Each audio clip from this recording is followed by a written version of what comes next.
Oh, there's no neighborhood. No, this Nope. is the back Oh. entrance. I can go in my the back. goodness. The back entrance is twice as far from our house. You're twice as far from our house. If we went in the back entrance, I would be twice as far.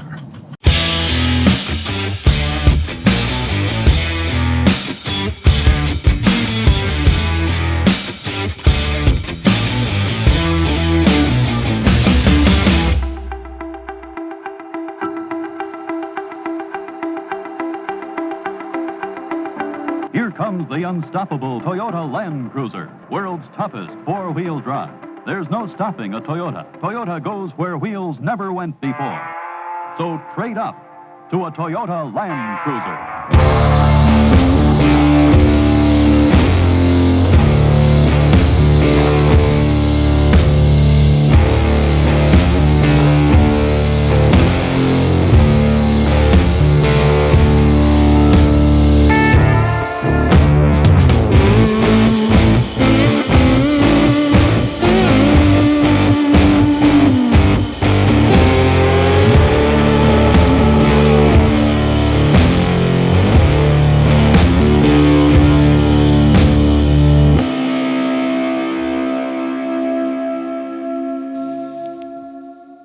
What's going on, everyone?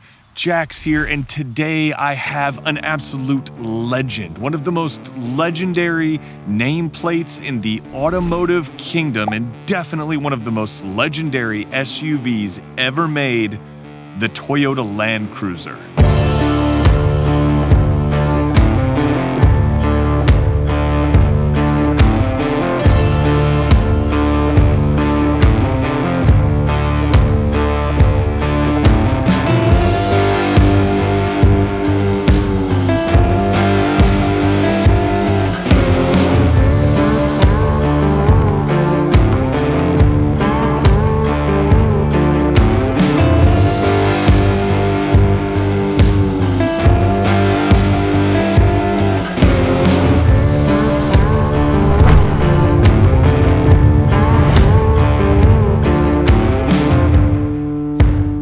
I'm gonna be straight up honest with you right off the bat. I'm gonna be completely biased in this review because personally, I think the Toyota Land Cruiser is amazingly cool. It is a legend, it is a cultural icon, it is one of the greatest SUVs ever made. And so it's really hard to look at an SUV like this, especially one that's as sort of historically significant as the Land Cruiser, and not bring some element of bias. So if you've come here expecting some sort of detailed, logical review about the Land Cruiser's stats and figures and the fact that it costs $90,000, yes, $90,000, then this review might not be for you. But if you just want to see how cool the Land Cruiser is and hear about how it drives from me and Mrs. Jax, you know, stuff that might actually be useful if you're interested in purchasing one, then stick around because you might like this and you might end up falling in love with the Land Cruiser. The Land Cruiser story starts in 1941.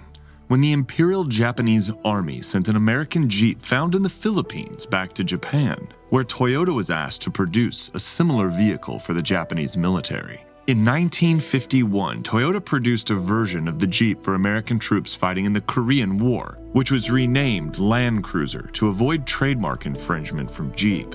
Then, in 1955, the Land Cruiser 20 Series debuted, and on Halloween of 1957, Toyota brought a single 20 Series to Hollywood to display in the first Toyota dealership in the United States, which opened the following year. Shortly after, in 1960, a redesigned 40 Series, known as the FJ40, arrived stateside. This most iconic of Land Cruisers was Toyota's best-selling vehicle in the US for 5 years. By 1980, the first year of the 60 Series, Toyota sold the 1 millionth Land Cruiser. What started as an experimental Jeep competitor had grown into a worldwide icon, a beloved nameplate, and for many owners, a trusted companion. The 80 Series would push the Land Cruiser even further upmarket, adding new powertrains and later a new, more luxurious interior. The 80 Series also spawned the Lexus LX 450, one of the first truly capable luxury SUVs, you know, like that doesn't break down. The 100 Series ushered in the new millennium, pushing the limits of the Land Cruiser's luxury and capability to new heights, and setting the stage for the truly incredible 200 series, which debuted in 2008 and has been updated for the past 12 years.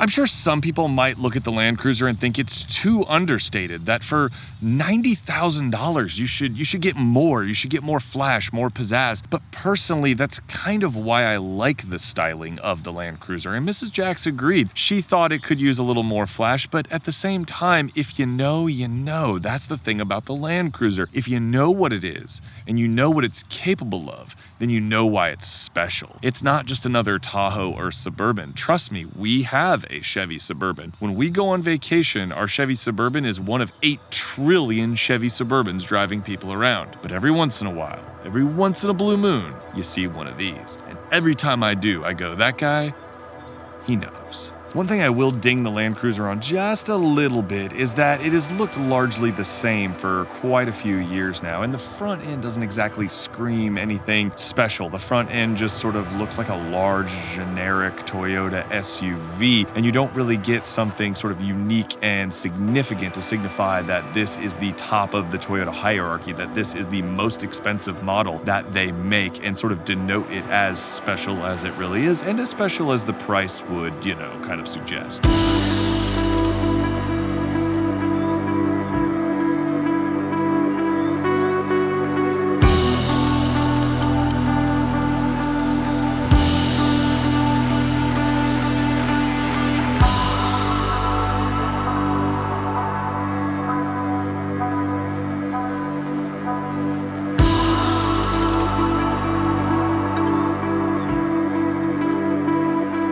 I love it.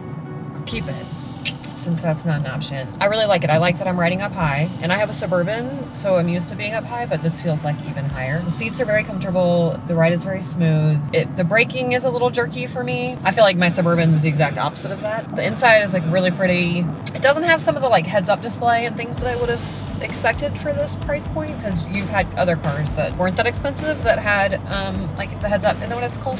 Kia Telluride. So I was kind of like expecting things like that, and like the, you know, telling me when people are close to me and in my blinds, things like that it doesn't have, that if I was paying this kind of money I would want. This is beautiful. I do like all that. I wanted to give it back the first day we had it because I thought the air conditioning was broken, but that was just user error. I love the trucky feel of it because I'm a big fan of trucky SUVs, not SUVs that look like, you know, marshmallows or something. It definitely has that going for it. I would totally drive this if I wasn't a teacher or married to a teacher. So Married to a famous YouTuber. teacher / famous YouTuber. But anyway, I love it. I would not pay $90,000 for this car though. I'm gonna be honest. I just don't feel like when it pulled into my driveway and then you told me it was a $90,000 car, I was like, what? I wasn't expecting that. Maybe it's because, you know, when I think $90,000 car, I think like a luxury brand, and I don't think of Toyota as being a luxury brand. I think of it as being like reliable and whatever, but I don't necessarily think, oh, Toyota, that's gonna be a $90,000 car in my driveway. And it doesn't necessarily from the outside. I think it looks much more like a $90,000 car on the inside, just because I do think the leather and the display over here and all that stuff looks very expensive on the inside, but the outside of it to me, and I don't know what does the outside of a $90,000 car look like, but I don't think it looks like this. So no, I would not. If I was shelling out $90,000, I would want people to know that I shelled out $90,000. As shallow as that may sound, but I do like it. I think it's a great car. I would keep it. Toyota. A couple of things you want to notice about the exterior of the Land Cruiser is that all Land Cruisers have sort of had this sort of tall 2-box SUV style, and this one is no different. Also, this Land Cruiser has a split tailgate, and split tailgates are always cool. Like, always cool. I don't care if it's like practical or not practical. That is not a consideration, and it's completely irrelevant. The split tailgate is always cool. You know, like on a Range Rover, except this one will still work in 5 years. I'm just kidding. This one will still work in 1 year. And while split folding tailgates are cool, there is a little bit of a downside to the Land Cruiser's cargo carrying capability, as in there's not a ton of cargo carrying capability. Sure, this back area is pretty large by most standards, but when you compare it to the competition, namely the Suburban, the Expedition, the Tahoe, it doesn't quite stack up. There's not a ton of space in the rear. The third row is pretty tight, and behind the third row, if the third row seats are folded down, there's almost no space to speak of. And because they fold up to the side, which has sort of been a Land Cruiser hallmark for a while, they impede upon the space from a sort of lateral side-to-side width standpoint, making large objects difficult to load. To put it into perspective, the Land Cruiser has 41 cubic feet of space, almost 42 behind the second row, but a Tahoe has 51 cubic feet of space. Part of the reason that the space is compromised inside of the Land Cruiser, and another reason that you ride so high, is because of all the off-road capability and the suspension articulation and all of the off-road mechanicals needed to give it its legendary performance. It's a bit of a trade-off to decide if it's for you. Then again, I can't sit on the back tailgate of my Suburban, but I can in a Land Cruiser. And that's just cool.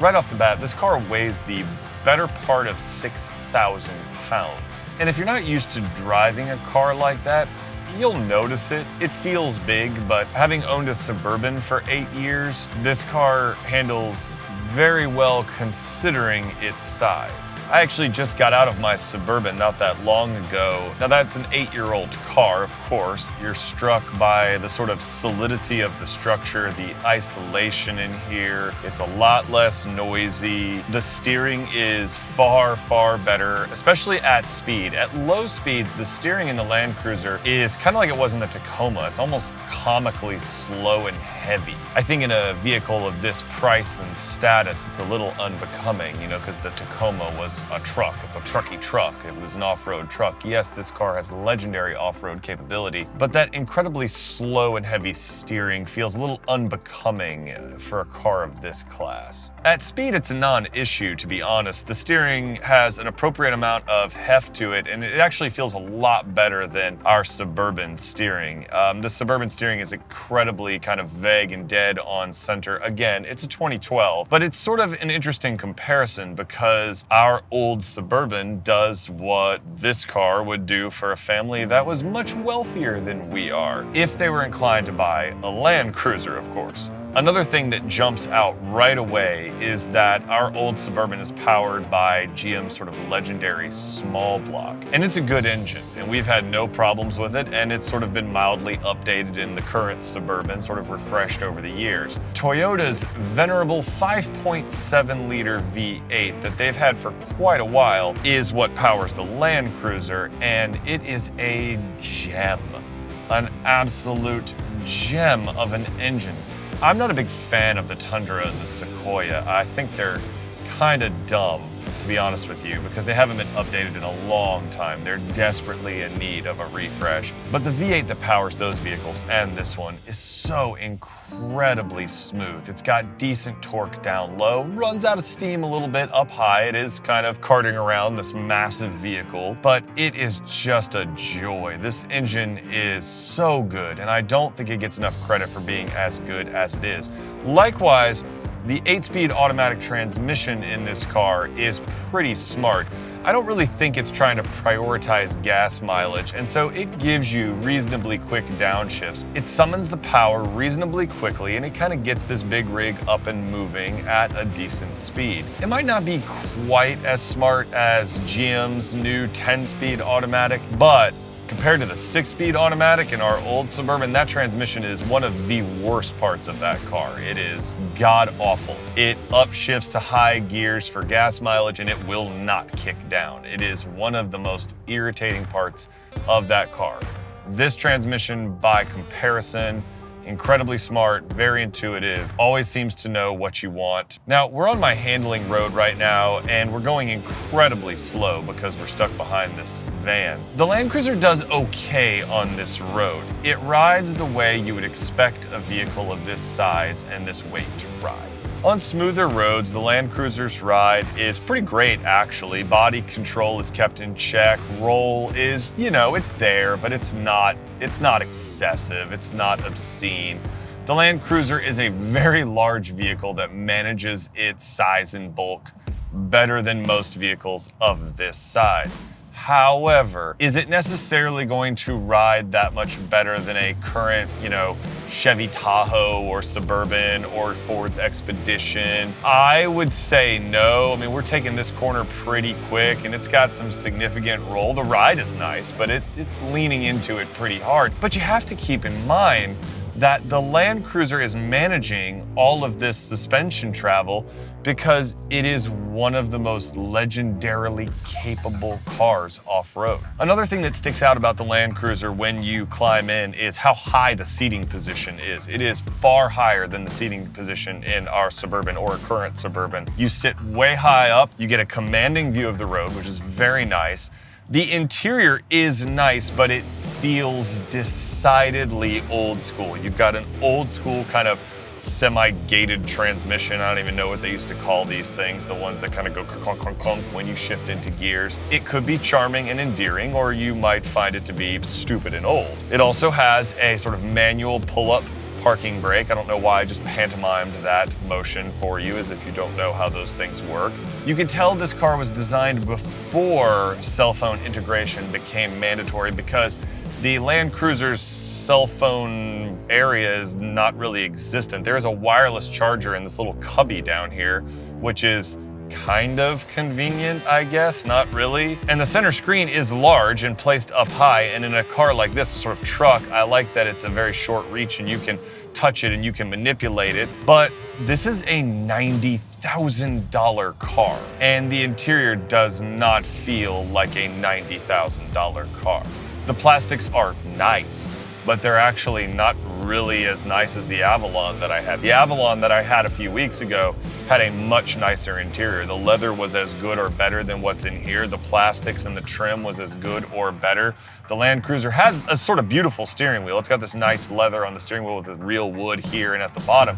But the wood around is very fakey looking because it's probably fake. And the interior just doesn't feel like that of a $90,000 car, which is probably why its Lexus counterpart outsells it by a fairly wide margin. These cars don't sell very many units, but the Lexus does outsell the Land Cruiser. Now, personally, I like the Land Cruiser's old school charm. You also have to remember that you're paying that premium, that very large premium for this car's off-road abilities. And I regret that because of quarantine and the time with the car that I wasn't able to actually go off-road. Plus, this is a press car and I don't want to bang it up or anything. But Land Cruisers, if you don't know, are insanely capable off-road. I mean, up there with kind of Land Rovers, Jeeps, things like that, the Tacoma TRD or the 4Runner TRD Off-Road Pro and all those suffixes they have on the name. The Land Cruiser is as good or better than any of those cars. But who's actually going to use that? That's the question. It's cool to see all these knobs and dials and buttons down here, which I have zero clue what any of them do. But I also know that even if I went out of my way to use them, I wouldn't often use them. And at the end of the day, the cachet of saying that you drive a Land Cruiser is kind of the main thing about this car, which is fine if you're fine spending $90,000 for it. I have to be honest, I really like sort of the old school dash as well. You got these big chunky gauges with big bright numbers, and the center screen with that was a cool little Baja Roadster thing. That's like a sand dune buggy or something. I don't know what he's out and about doing. The center info screen is nice. It's there. It's got its sort of Toyota information slide deck, whatever you would call it. So you can go through sort of the modern technology or whatever, but I just love this sort of big gauge. Everything about this interior just feels big and substantial. The freaking door handles are enormous and I love it. I love the door handles. I think that this car, more than almost any other that I've driven, has an aura of sort of romance about it. And I like that. I like that about the Land Cruiser. I just don't know if I would actually buy a Land Cruiser if I had the money. But I love that it has this sort of presence, that it has the name, that it has the history, that it has the sort of mythology of Land Cruiser. That's super cool. In order to be so capable off-road, the Land Cruiser is built like a truck and it comes with some very impressive off-road features. It's a body-on-frame construction, but unlike some SUVs that are built that way, kind of like our Suburban, the Land Cruiser feels vault-like. It feels solid. The body is rigid. When you close the doors, there is a pleasing, premium-feeling thunk, and there's not a rattle or anything associated with it. Similarly, when you're driving the Land Cruiser and you go over some rough roads, the interior doesn't sound like it's about to rattle itself apart like old school Suburbans did. It also has Toyota's kinetic dynamic suspension system, which actually disconnects the front sway bar to improve wheel articulation when you're off-roading and to give you a smoother ride when you're on-roading, which you definitely notice because this rides very well for a very large truck-based SUV. It also comes with Toyota's crawl control with off-road turn assist, which I don't even know what that is, but I'm assuming if you're going around a treacherous turn on a hill or something, it prevents you from rolling down the hill and exploding. I added the exploding part. I don't think it would prevent you from exploding, but it would prevent the thing that caused the explosion, ideally. And it has Toyota's multi-terrain select, which sort of optimizes the Land Cruiser's off-road four-wheel drive system for whatever the terrain is that you're covering, whether it's like sand, snow, mud, gravel, Edward James Olmos's face. That joke barely makes sense to me, and I'm 40 years old, but hopefully if you're in the Land Cruiser's target demographic and you can afford one, you understood that and you laughed at it, even though it wasn't very nice.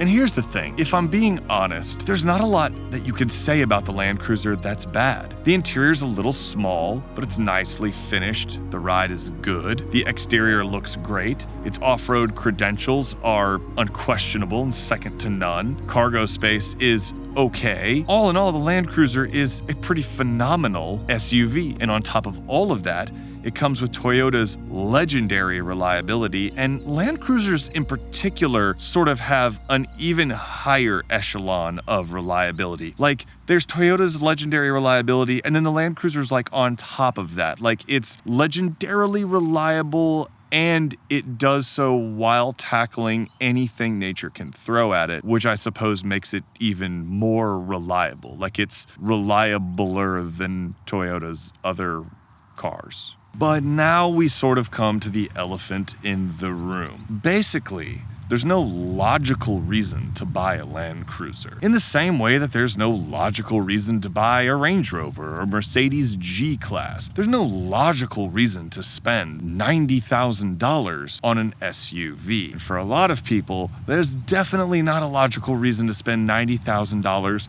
on a Toyota SUV. It doesn't really look like $90,000 from the outside. It can't really be optioned in a way that justifies its $90,000 price. Let me give you an example. Just for fun, I built out on Chevrolet's website a Tahoe loaded with almost everything I could think of. It had four-wheel drive, it had the uprated 6.2-liter small block, which is a monster of an engine, and it came out to about $76,000. That's a lot less than $90,000. So at the end of the day, the Land Cruiser's trading primarily on its faultless reliability and its off-road prowess to justify its $90,000 price. I'm just not sure that's enough when you can get something that would satisfy the needs of most people from a capability, a space, a luxury, and yes, even off-road capability for much, much less. I'm just not sure the Land Cruiser makes a very good case for itself.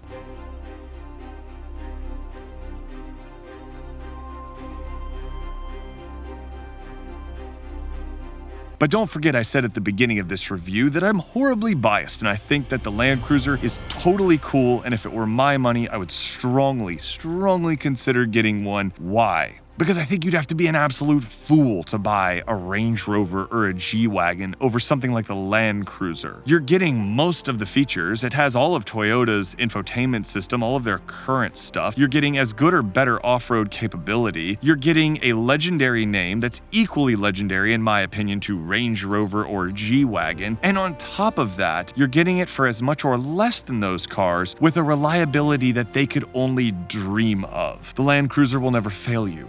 It will never break. will never leave you stranded. It has a level of dependability that they simply can't match, especially the one whose name rhymes with Range Rover. But you'll probably never use 1/10 of the Land Cruiser's considerable abilities. Maybe you're okay with that. The only reason to buy a Land Cruiser is because you want a Land Cruiser. And maybe for some people that's enough. For me, in my opinion, it just might be enough. If I had the money, because I'll probably never have the money to buy a $90,000 SUV. But if I did, I would certainly consider this one. You want to buy into the mythos, the legend. You want to be part of something that's more than the sum of its parts. That's a good reason to buy a car, and we do it all the time. We place emotion and passion above more pragmatic concerns. Cars like the Corvette, the BMW 3 Series, the Porsche 911, and yes, even the Range Rover and the G Wagon have those auras about them. They're imbued with decades of history and have achieved a transcendent status that goes well beyond a mechanical combination of parts intended to aid in transportation. But in the same way that people often say it's unwise to meet your heroes, many times we come away a little bit let down, just a tad disappointed that some aspect of the legend didn't quite live up to the hype. That's not the case with the Land Cruiser.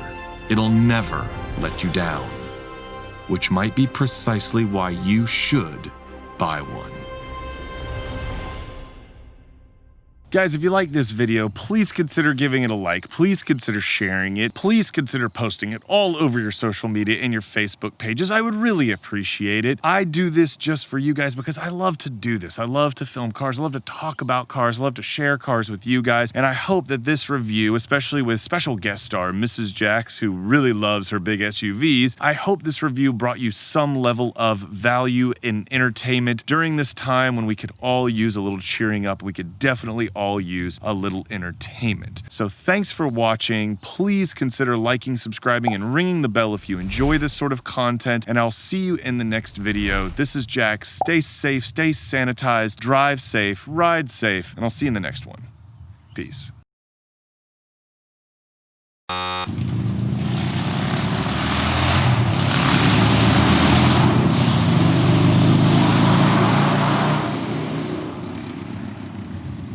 Okay. I don't have a very good sense of direction. We're literally 2 miles from home. I know, but I don't know where I'm going. You have to tell me where to turn. I know I've been to this park, but you've told me. You were like, do you remember that road where the thing and the turn and the thing? And I'm nope. 2 miles from home. It's more than 2 miles. 3 miles. You don't know the directions out of the driveway. I know how to get out of the driveway, and I know my neighborhood very well, but other than that, I don't know these back roads. I don't come here. Is this where I turn? Yes. Look at that. I knew it. There. Now I'm not touching my face. Well, you touch your face every 5 seconds. I'm not touching my face. You're going to get coronavirus. You're going to get coronavirus. You are coronavirus. That doesn't make sense. I mean, I married you. That doesn't make sense either, but we're all living with our choices. You're driving a $90,000 car because of me. That I can't keep, so I feel like that's like a tease. Oh, Yeah. I see. So you can't keep I'm this suffering. now. You're making me suffer right now. Watch out for that squirrel. I'm not going to hurt him. I get a taste of driving these fancy cars, and then you make me go back to my 12-year-old Suburban. That's your favorite car I do ever. love my Suburban. You could take it for a wash, though.